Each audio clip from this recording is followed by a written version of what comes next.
2002년 8월 13일 화요일 오후 7시 30분 경남 마산의 한 빌라에서 28세 주부 서은지가 홀연히 사라졌습니다. 현관문은 열려 있었고 저녁 준비가 한창이던 부엌에는 반쯤 비워진 물컵 하나가 남겨져 있었습니다. 베란다 창문은 손바닥 너비만큼 열린 채 장맛비가 스며들고 있었습니다. 가장 기이한 것은 전화기 옆에 남겨진 메모였습니다. 잠깐 급하게 적힌 두 글자. 누군가와 통화를 하다 말고 급히 적어 놓은 것 같았지만 그날 은지에게 온 전화는 없었습니다. 22년이 지난 지금도 그 메모의 의미는 수수께끼로 남아 있습니다. 안녕하세요. 사건일지입니다. 오늘은 2002년 여름 마산에서 일어난 서은지 실종 사건을 다뤄보겠습니다.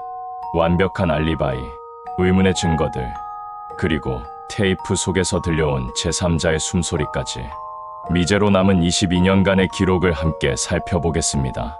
구독과 알림을 눌러주시면 사라진 진실들이 여러분에게 찾아갑니다. 8월 12일 월요일 오전 9시 은지는 평소처럼 남편 문태진을 배웅했습니다. 태진은 지역 건설회사에서 현장 감독으로 일하고 있었습니다. 은지는 결혼 2년 차로 아직 아이는 없었습니다. 오전 10시 30분 은지는 언니 서미연과 전화통화를 했습니다. 30분 정도 이어진 대화에서 은지는 평소와 다름없이 밝은 목소리였다고 미연은 기억합니다. 오후 2시 은지는 동네 미용실에 갔습니다. 머리를 자르고 파마를 했습니다. 미용사는 은지가 특별히 들뜬 모습이었다고 증언했습니다. 뭔가 좋은 일이 있나 봐요 라고 물었을 때 은지는 그냥 웃기만 했다고 합니다. 오후 6시 은지는 집 근처 슈퍼마켓에서 장을 봤습니다. 당근, 양파, 감자 등 일주일치 식재료를 샀습니다. 계산대 직원은 은지가 혼자 중얼거리는 것을 들었다고 합니다. 이것도 사야 하나, 저것도 사야 하나 하며 뭔가를 고민하는 듯 했다고 증언했습니다. 오후 8시 태진이 집에 돌아왔습니다. 은지는 저녁을 준비하고 있었고 부부는 함께 식사를 했습니다. 태진의 증언에 따르면 은지는 평소보다 말이 적었지만 특별히 이상한 점은 없었다고 합니다. 오후 10시 30분 부부는 함께 텔레비전을 보며 차를 마셨습니다. 당시 방영 중이던 드라마를 시청했다고 태진은 기억합니다. 8월 13일 화요일 실종 당일 오전 7시 30분 태진이 출근했습니다. 은지는 현관까지 나와 배웅했습니다. 이것이 부부의 마지막 만남이었습니다. 오전 10시 은지는 아래층에 사는 이웃 김말순과 잠깐 이야기를 나눴습니다. 복도에서 마주쳤는데 은지가 오늘 날씨가 흐리네요 라고 인사했다고 김말순은 기억합니다. 오전 11시 30분 은지는 언니 미연에게 전화를 걸었습니다. 하지만 미연이 회사 회의 중이라 받지 못했습니다. 은지는 메시지를 남기지 않았습니다. 오후 1시 은지는 집 앞 중국집에서 자장면을 시켜 먹었습니다. 배달기사는 은지가 평소와 다름없어 보였다고 증언했습니다. 오후 3시 은지는 동네 슈퍼마켓에 다시 나갔습니다. 두부 한 모와 파 한 단을 샀습니다. 이것이 은지의 마지막 목격 기록입니다. 오후 3시부터 7시 30분까지 은지의 행적은 완전히 공백입니다. 오후 7시 30분 태진이 집에 돌아와 현관문이 열린 것을 발견했습니다. 은지는 이미 사라진 후였습니다. 태진은 처음에 은지가 잠깐 나간 것으로 생각했습니다. 하지만 밤 11시가 되어도 돌아오지 않자 불안해하기 시작했습니다. 다음 날 아침까지 기다린 후 오전 9시에 112 신고를 했습니다. 경찰이 현장을 조사한 결과 여러 가지 이상한 점들이 발견되었습니다. 현관문은 잠기지 않은 채 살짝 열려 있었습니다. 은지가 평소 외출할 때 반드시 문을 잠그는 습관이 있었다는 점을 고려하면 매우 이례적이었습니다. 부엌 식탁 위에는 물컵이 놓여 있었습니다. 절반 정도 물이 남아 있었고 컵 가장자리에는 립스틱 자국이 선명했습니다. 마치 물을 마시다 말고 급하게 자리를 뜬 것 같았습니다. 슈퍼마켓에서 산 두부와 파는 부엌 싱크대 옆에 비닐봉지 채로 놓여 있었습니다. 냉장고에 넣지 않은 것으로 봐서 집에 돌아온 직후 무슨 일이 벌어진 것으로 추정되었습니다. 베란다 창문은 10cm 정도 열려 있었습니다. 당시 장맛비가 내리고 있었는데도 창문이 열린 채로 방치되어 있던 것입니다. 바닥에는 빗물이 스며들어 젖어 있었습니다. 가장 주목할 만한 증거는 전화기 옆 메모지였습니다. 잠깐이라는 글씨가 연필로 급하게 적혀 있었습니다. 필적 감정 결과 은지의 것으로 확인되었지만 언제, 왜 적은 것인지는 알 수 없었습니다. 은지의 가방, 지갑, 휴대폰, 신분증 등 개인 소지품은 모두 집에 남아 있었습니다. 현금도 그대로 있었습니다.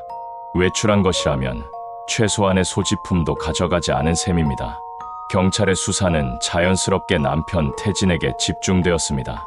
실종 사건에서 가족이 우선적으로 조사받는 것은 일반적인 절차입니다. 태진은 건설회사에서 현장 감독으로 일하고 있었습니다. 성실하고 과묵한 성격으로 동료들 사이에서 평판이 좋았습니다. 결혼 2년 동안 부부싸움을 하는 모습을 본 이웃은 없었습니다.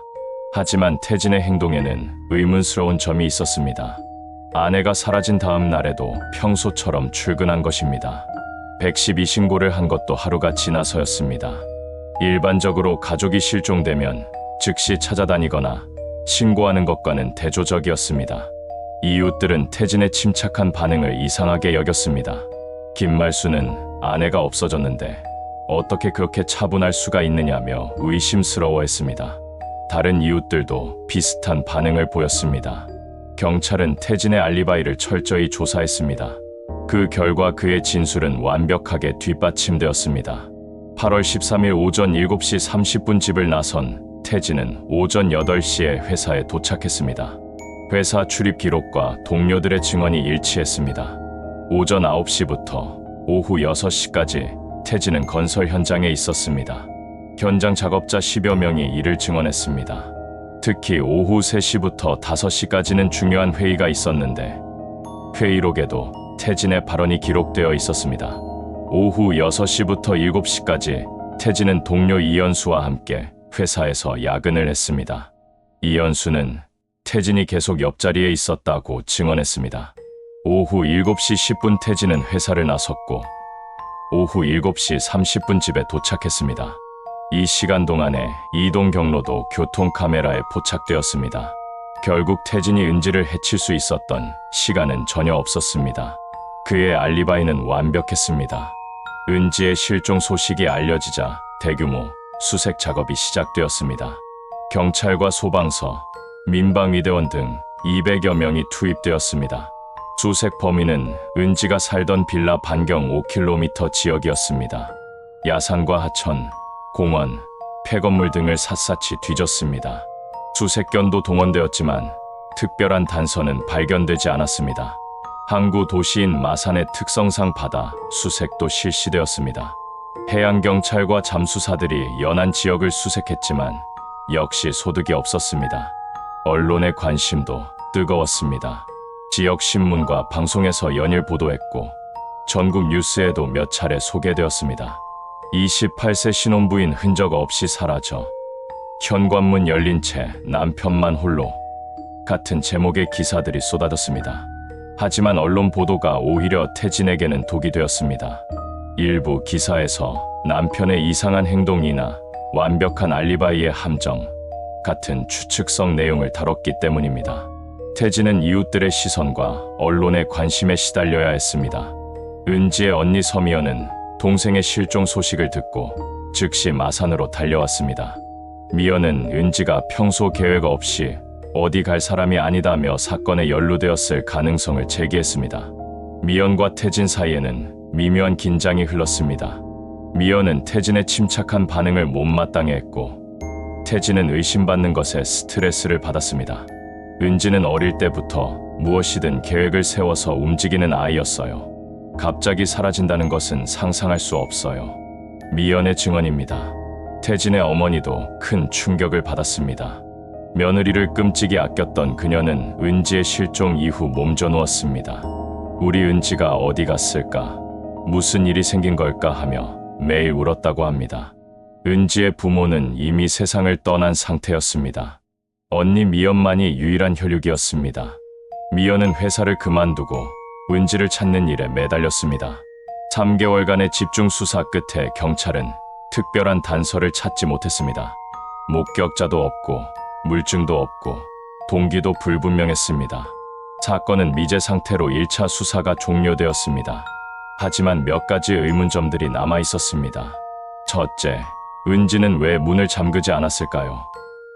평소 외출할 때마다 반드시 문을 잠그던 습관이 있었는데 그날만은 왜 그렇게 하지 않았을까요?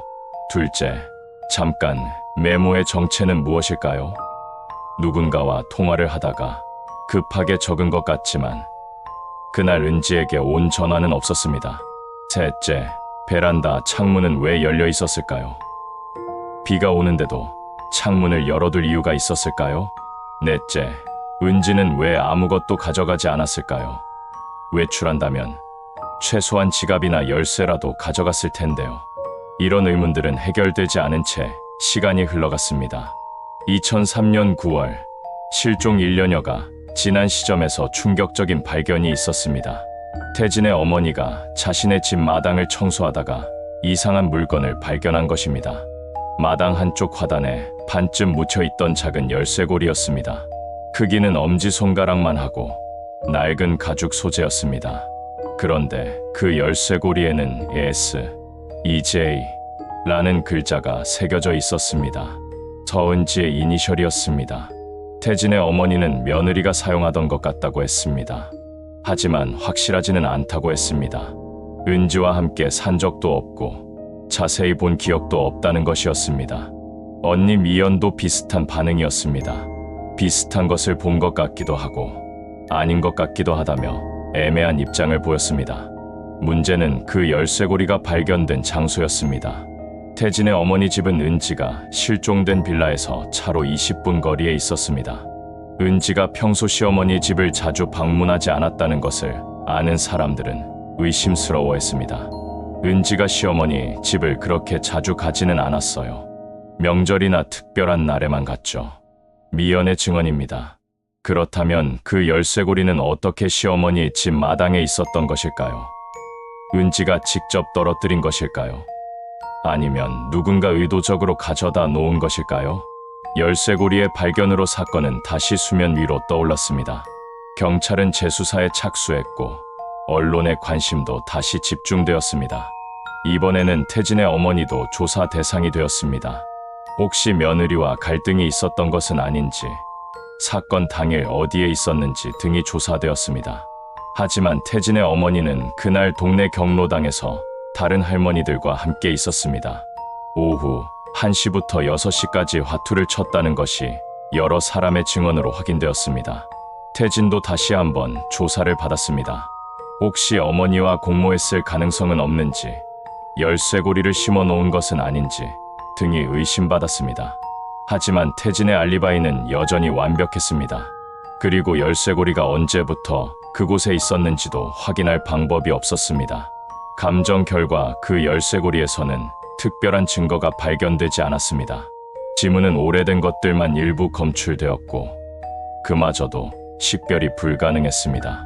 재수사 과정에서 이웃들의 증언도 다시 수집되었습니다. 그 중 일부는 주목할 만한 내용이었습니다. 아래층에 살던 김말수는 실종 당일 오후 4시경 위층에서 큰 소리가 났다고 새롭게 증언했습니다. 처음에는 가구를 옮기는 소리인 줄 알았는데 지금 생각해보니 뭔가 넘어지는 소리였을 수도 있다는 것입니다. 하지만 김말순의 증언은 신빙성의 의문이 제기되었습니다. 1년이 지난 후에야 기억해낸 것이고 처음 조사에서는 전혀 언급하지 않았기 때문입니다. 맞은편 동에 살던 박정민은 그날 저녁 7시경 은진의 집 앞에 낯선 남자가 서 있는 것을 봤다고 증언했습니다. 하지만 거리가 멀고 비가 와서 얼굴은 확인할 수 없었다고 했습니다. 이 증언 역시 확인하기 어려웠습니다. 1년이라는 시간이 흐른 후였고 목격자의 기억도 명확하지 않았습니다. 재수사 과정에서 태진의 직장 관련 갈등도 조명받았습니다. 태진이 근무하던 건설회사는 여러 하청업체와 거래하고 있었는데 그 중 일부와 분쟁이 있었다는 사실이 밝혀졌습니다. 특히 장도엽이라는 하청업체 기사와는 심각한 갈등이 있었습니다. 공사비 정산 문제로 태진과 장도엽은 몇 차례 격하게 다퉜습니다. 장도엽은 회사를 찾아와 태진에게 항의하기도 했습니다. 태진이 공사비를 깎으려고 트집을 잡는다며 장도엽이 화를 냈다는 동료들의 증언이 있었습니다. 한 번은 사무실에서 큰 소리로 다투는 바람에 다른 직원들이 말릴 정도였다고 합니다. 경찰은 장도엽을 조사했습니다. 혹시 태진에게 복수하기 위해 아내를 해친 것은 아닌지 의심한 것입니다. 하지만 장도엽의 알리바이도 확인되었습니다. 8월 13일 당일 그는 부산의 다른 공사 현장에 있었고 여러 사람이 이를 증언했습니다. 장도엽은 태진과 갈등은 있었지만 그의 아내와는 아무 상관이 없다며 혐의를 부인했습니다. 2004년 과학수사기법이 발달하면서 사건 현장에서 수거된 물건들을 재분석하게 되었습니다. 그 중에는 은지가 사용하던 낡은 카세트 테이프도 있었습니다. 처음에는 별다른 주의를 기울이지 않았던 이 테이프가 중요한 단서가 될 줄은 아무도 몰랐습니다. 테이프에는 태진과 은지 부부의 일상적인 대화들이 담겨 있었습니다. 함께 식사하며 나누는 소소한 이야기들, 텔레비전 시청하며 하는 대화, 전화 통화 내용 등이었습니다. 음향 전문가가 이 테이프를 정밀 분석한 결과 놀라운 사실이 발견되었습니다. 부부의 대화 사이사이로 제3자의 호흡 소리가 감지된 것입니다. 그 숨소리는 5초 정도로 길지 않았지만 분명했습니다. 규칙적이고 약간 거친 호흡이었습니다. 마치 누군가 문 앞에서 망설이고 있는 것 같았습니다. 전문가는 이 호흡 소리의 주인은 현관문 밖에 있었을 가능성이 높다고 분석했습니다. 실내 음성과 구별되는 음향적 특성을 보인다는 것입니다. 그렇다면 누군가 은진의 집 문 앞에서 들여다보고 있었던 것일까요? 벨을 누르거나 문을 두드리지는 않고 그냥 서 있었던 것일까요? 테이프에서 발견된 제3자의 숨소리는 수사의 새로운 전환점이 되었습니다. 경찰은 다시 장도엽을 주목했습니다. 장도엽의 목소리와 테이프의 호흡 소리를 비교 분석했습니다. 하지만 단순한 호흡만으로는 동일인임을 입증하기 어려웠습니다. 성문 분석 기법을 동원했지만 결정적인 증거는 나오지 않았습니다. 장도엽은 그 집에 간 적이 없다며 혐의를 강력히 부인했습니다. 태진과 갈등이 있었지만 개인적인 원한으로까지 발전하지는 않았다는 주장이었습니다. 하지만 장도엽의 주변 조사에서 흥미로운 사실이 드러났습니다. 그가 평소 태진 부부의 일상에 관심을 보였다는 증언이 나온 것입니다. 장도엽과 함께 일하던 다른 기사는 장도엽이 태진의 아내가 예쁘다고 말한 적이 있다고 증언했습니다. 또한 태진네 집이 어디 있는지 물어본 적도 있다고 했습니다. 이런 정황상 장도엽이 은지를 주목하고 있었을 가능성이 제기되었습니다. 하지만 스토킹이나 납치 등의 구체적인 증거는 발견되지 않았습니다. 2005년 경찰은 범죄 프로파일링 전문가의 도움을 받기 시작했습니다. 미제 사건에 새로운 관점을 도입한 것입니다. 프로파일러는 현장의 특징을 분석했습니다. 현관문이 열린 채로 방치된 점, 개인 소지품이 모두 남겨진 점, 폭력의 흔적이 없는 점 등을 종합해 범인의 유형을 추정했습니다. 계획적인 범행이라기보다는 우발적일 가능성이 높습니다. 피해자와 면식이 있는 사람일 확률도 큽니다. 전문가의 분석이었습니다. 또한 피해자가 저항하지 않고 따라갔을 가능성이 높다고 분석했습니다. 현장에 난동의 흔적이 전혀 없다는 점이 근거였습니다. 이런 분석에 따르면 범인은 은지와 아는 사이일 가능성이 높았습니다. 완전한 타인이라면 은지가 그렇게 순순히 따라갈 이유가 없다는 것입니다. 시간이 흘러갈수록 가족들 사이에도 균열이 생기기 시작했습니다. 특히 은지의 언니 미연과 태진 사이의 관계는 점점 악화되었습니다. 미연은 태진의 행동을 계속 의심스러워했습니다. 아내가 사라진 지 이틀이나 지나서 신고하는 것이 이해가 안 된다며 불신을 드러냈습니다. 반면 태진은 나도 피해자인데 자꾸 의심받는 것이 억울하다며 반발했습니다. 완벽한 알리바이가 있음에도 계속 의심받는 것에 지쳤다고 토로했습니다. 태진의 어머니도 며느리의 가족으로부터 의심받는 것에 상처를 받았습니다. 우리가 은지를 해칠 이유가 어디 있느냐며 눈물을 흘렸습니다. 결국 양쪽 가족은 점점 소원해져 갔습니다. 미연은 태진 가족이 뭔가 숨기고 있는 것 같다고 의심했고, 태진 가족은 계속 의심받아서 살 수가 없다하며 괴로워했습니다. 언론의 추측 보도와 사회적 관심, 사건이 장기화되면서 언론의 보도 양상도 변화했습니다. 사실 보도보다는 추측과 의혹에 기반한 기사들이 늘어났습니다. 일부 언론에서는 완벽한 알리바이의 함정이라며 태진을 의심하는 기사를 내보냈습니다. 너무 완벽한 알리바이가 오히려 의심스럽다는 논리였습니다.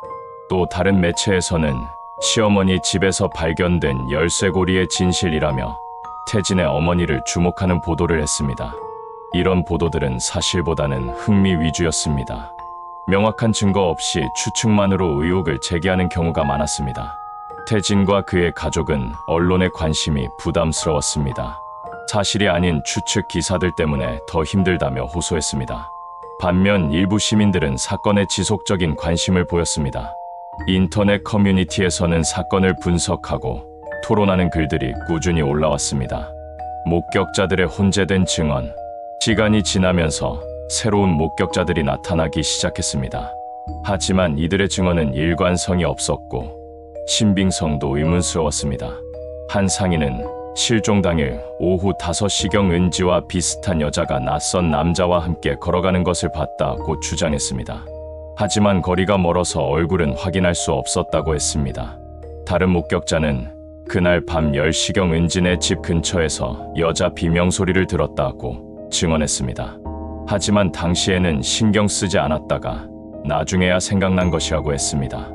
또 다른 사람은 실종 다음 날 새벽 바다에서 여자 옷 조각을 봤다고 주장했지만 확인해보니 전혀 관련 없는 것으로 판명되었습니다. 이처럼 시간이 지날수록 부정확하고 확인되지 않는 정보들이 쏟아졌습니다. 오히려 수사에 혼란만 가중시키는 결과를 낳았습니다. 2006년 이후부터는 더욱 정밀한 과학수사 기법들이 도입되었습니다. 현장에서 수집된 미세한 증거물들을 재분석했습니다.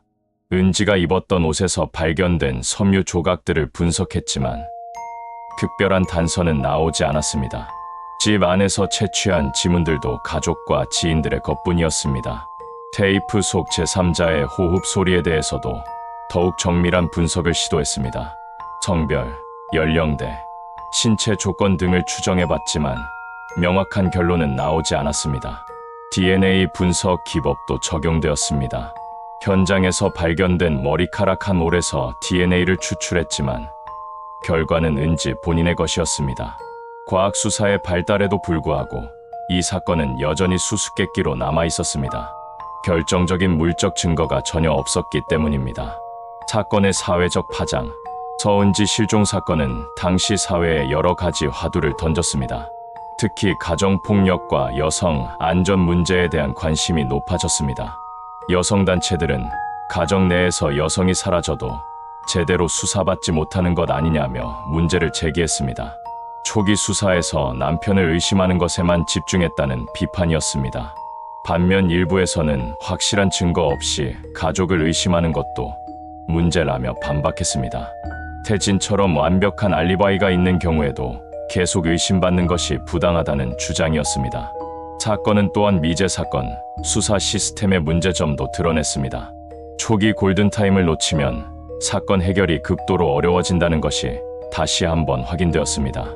10년 후의 재조명, 2012년 사건 발생 10년을 맞아 언론에서 다시 조명했습니다. 그동안의 수사 과정을 되돌아보고 미해결 과제들을 점검했습니다. 이 시기 경찰은 사건을 다시 검토했습니다. 새로운 수사 기법과 관점으로 재분석을 시도했습니다. 하지만 10년이라는 세월은 증거 보존에도 한계를 가져왔습니다. 일부 물적 증거들은 보관 과정에서 손상되었고 목격자들의 기억도 더욱 흐려졌습니다. 그럼에도 경찰은 몇 가지 새로운 가설을 제시했습니다. 은지가 누군가를 만나기 위해 자발적으로 외출했을 가능성, 우발적인 사고가 발생했을 가능성 등이었습니다. 20년이 넘는 세월이 흐른 지금 태진은 여전히 같은 곳에서 살고 있습니다. 재혼하지 않았고 이사하지도 않았습니다. 그는 매일 같은 시간에 출근하고 퇴근합니다. 오전 8시에 집을 나가서 오후 7시에 돌아오는 일상을 22년째 반복하고 있습니다. 이웃들은 태진을 과묵하지만 성실한 사람으로 기억합니다. 아내가 사라진 후에도 변함없이 조용한 삶을 살고 있다고 증언합니다. 태진은 언론 인터뷰를 거의 하지 않습니다.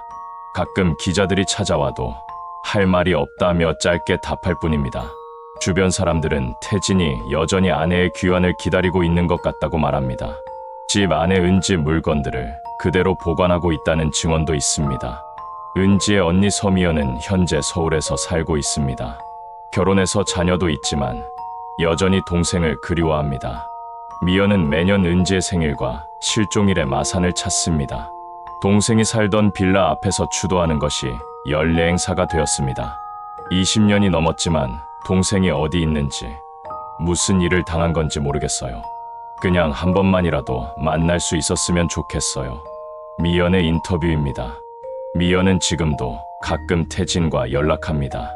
예전만큼 의심하지는 않지만 여전히 완전히 신뢰하지는 못한다고 합니다. 변화된 현장. 은지가 살던 빌라는 2015년 재개발되었습니다. 3층짜리 낡은 빌라는 사라지고 그 자리에 새로운 아파트가 들어섰습니다. 1층에 있던 작은 도서관도 오래전에 문을 닫았습니다.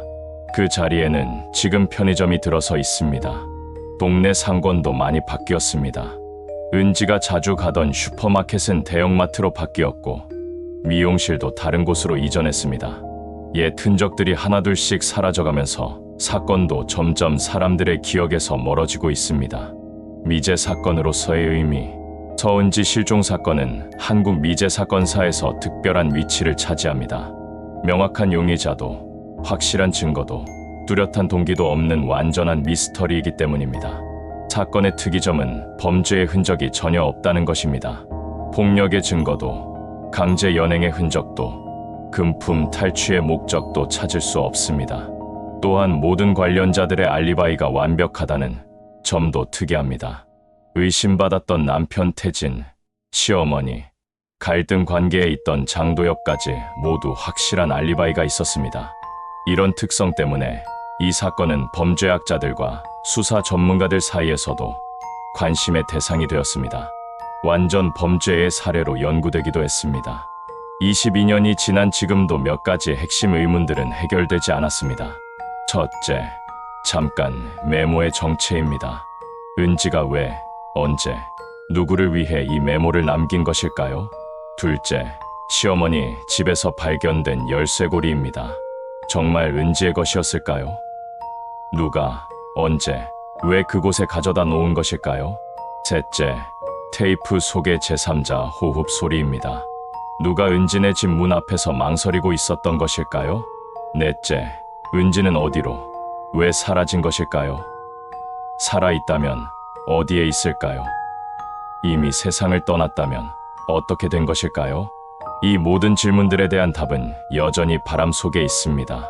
현재 이 사건은 경남지방경찰청 미제사건 전담팀에서 관리하고 있습니다. 정기적으로 재검토하고 있지만 새로운 진전은 없는 상태입니다. 과학수사 기법의 발달에 따라 기존 증거물들을 재분석하기도 합니다. 하지만 결정적인 단서는 여전히 발견되지 않고 있습니다.